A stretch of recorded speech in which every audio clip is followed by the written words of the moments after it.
Everything we think comes into existence. So only think things that you want to come into existence. How you think creates how you feel. How you feel becomes an emotion. That emotion becomes a vibration. That vibration becomes a magnet that attracts things to you. So you gotta protect your mind. And you gotta know it takes 3 minutes for your body to produce a hormone. Your thoughts produce chemicals. So you got a built-in CVS. You got a built-in pharmacy inside of your body. So when you think about something for 3 minutes or more, I'm great, I'm great, I'm great, I'm great. You said it. What's the word? What's the word? Dopamine. Dopamine. Your body is gonna produce that naturally. 3 minutes or more with a thought that can activate that in your body. And then that chemical, that hormone becomes an emotion. That emotion becomes a vibration. That vibration becomes a magnet that attracts things to you. So create the world you wanna live in because you're creating the world that you're living in. So create the world that you wanna live in because you're creating the world that you live in. What if I told you that your thoughts are not just things going on in your head, but frequencies? Let me explain. Your thoughts are connected to the clouds. The clouds that you see on the outside, they are an outer representation of your thoughts, as within, so without. Now, just as clouds are formed from condensation of moisture, your thoughts are formed from condensation of emotion. The environment and the clouds that you see, they have the natural ability to control your thoughts. And this means that we don't choose our thoughts chooses us depending on our vibration. Now, when it comes to thoughts, we have high vibrational thoughts and low vibrational thoughts. When you are vibrating high, you are going to attract high vibrational thoughts. When you are vibrating low, you are going to attract low vibrational thoughts. Now, your thoughts controls and shape your reality. Your thoughts control your mind. When you are having certain thoughts, you are creating waves of frequencies and sending out messages to the universe. And when you look at the law of attraction, you attract who you are. Now, if you are vibrating on a certain low frequency thoughts, you're going to attract things that are connected to that thought. When you are repeating a certain thoughts in your mind, what you are doing, you are creating yourself. And this means that you can take advantage of thoughts to create your own reality. The greatest battle that your soul faces is not the battle that you see on the outside. It is the battle that exists within. It is a battle between who you are, and who you want to be. Some people faces these 3 battles because of their thoughts. Some thoughts will try to take you back to who you are, and some thoughts will try to push you forward to become the person that you want to be. So you are the one who decide which version you want to become.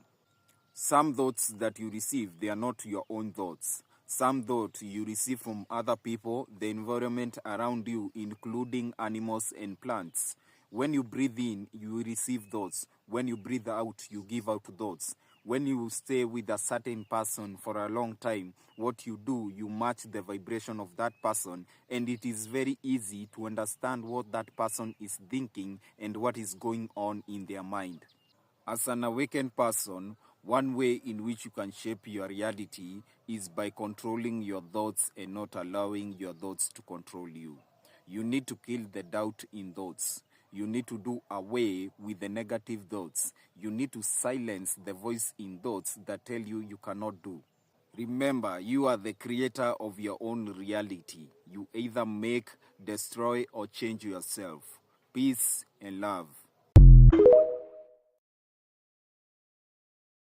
If you change your thoughts, you change your life. If you change your thoughts, you change your life. And the thing that's so wild is whoever controls your mind controls your time. Whoever controls your mind controls your time. Whoever controls your mind controls your time. So whoever controls your time controls your mind. They control your whole life. They controlling your whole life.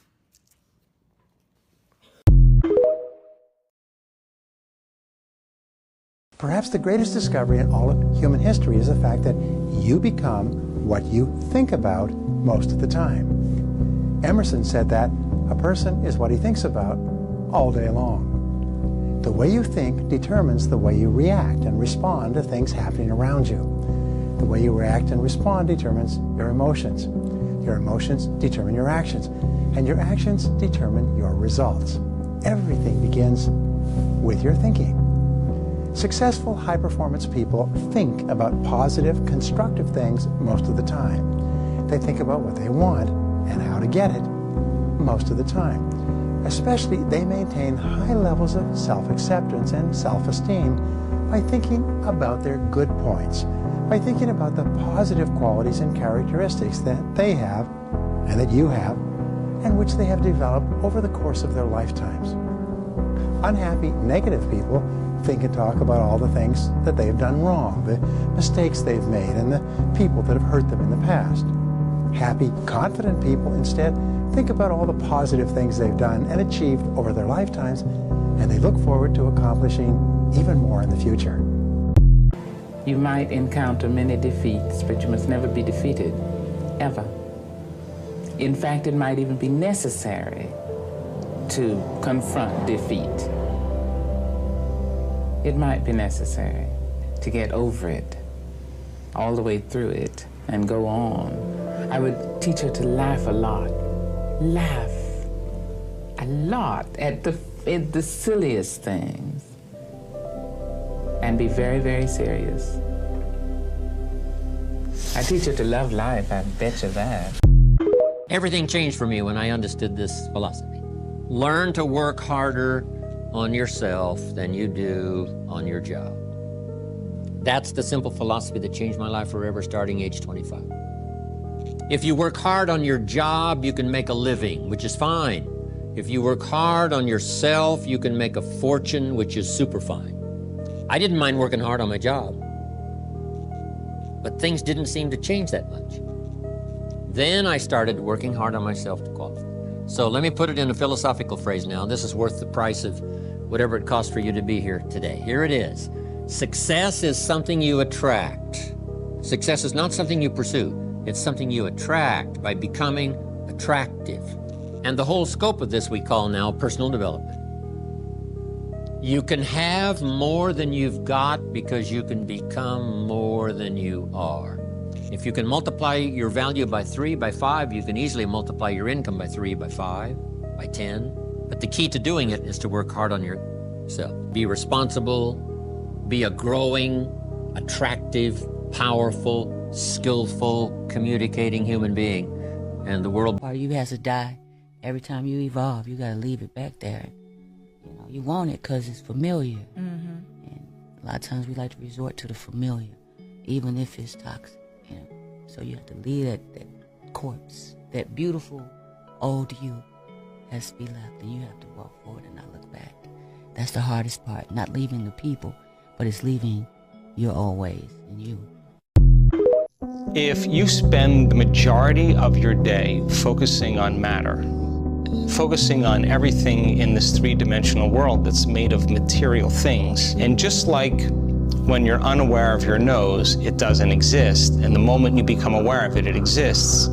The quantum field is exactly the same way. If you put very little attention on it in your waking day, then it doesn't exist for you. But the moment you begin to become aware of it, the moment you begin to pay attention to it, the moment you begin to stay present with it and to experience it moment after moment, and if where you place your attention, as you learned, is where you place your energy, and where you place your attention causes things to expand, the moment you begin to experience it, not with your senses, you experience this three-dimensional reality with your senses, but you experience it with your consciousness and with your awareness.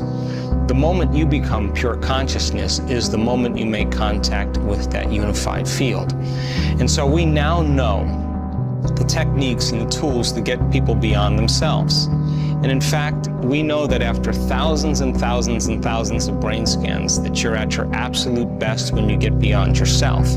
When you take your attention off your body, when you take your attention off your identity that's connected to people in your life, the things you own, objects you own, places you have to go, and time itself. The moment you become nobody, no one, no thing, no where, and no time, that is the moment you become pure consciousness. And that's the moment you begin to connect to that field of possibilities called the unified field or the quantum field. And that field is an invisible field of information that exists beyond this space and time. It never happens in the known. It always happens right in that place called the unknown. And in order for you to become supernatural, you may have to start doing what feels unnatural. And if you keep doing what feels unnatural over and over again, sooner or later you'll become supernatural.